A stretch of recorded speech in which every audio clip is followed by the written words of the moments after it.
Le poisson évêque. Le peuple marin s'était rassemblé afin d'assister à l'office. Puis, devant cette foule acclamatrice, le poisson évêque commença à parler. « Écoutez, mes bien chères sœurs, mes bien chers frères, l'heure est grave, je vous le dis, le mal est parmi nous, il est ici. » Sirènes et tritons se regardèrent. Ils s'immiscent à travers tous vos péchés, tel le manque de dévouement et de prière, les unions sans préalable chasteté, mais il y a pire, je ne peux pas le taire. Le poisson évêque changea alors de ton. Oui, je parle de nos voisins de l'Atlantide.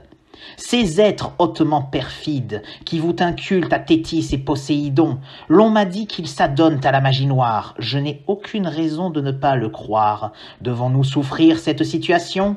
Fébrile, il agita son goupillon.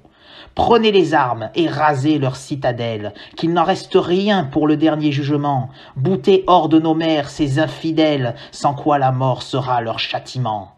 Le prédicateur se sentait pousser des ailes, ses ouailles buvaient ses propos goulûment. Les mots dans sa voix semblaient sincères, crédibles, car difficile sous l'eau de lire une Bible. Qu'en était-il de « tu ne tueras point » ? Qu'en était-il de « tu aimeras ton prochain » ? Que dire des crimes gratuits des saintes guerres, ou de l'excès de zèle des inquisiteurs, des sirènes traquées, tuées comme sorcières, des autres victimes de prêtres abuseurs ? J'imagine que tout ça n'est que calomnie, qu'on peut faire confiance aux religieux. Chez eux, il n'y a pas d'hypocrisie, c'est à n'en point douter qu'ils sont tous vertueux. Ainsi, dans les choses que doit le clergé faire, se trouve l'étouffement de sales affaires sans même une ordalie par l'eau ou par le feu. Grand Dieu, voilà qui est étonnant et fâcheux.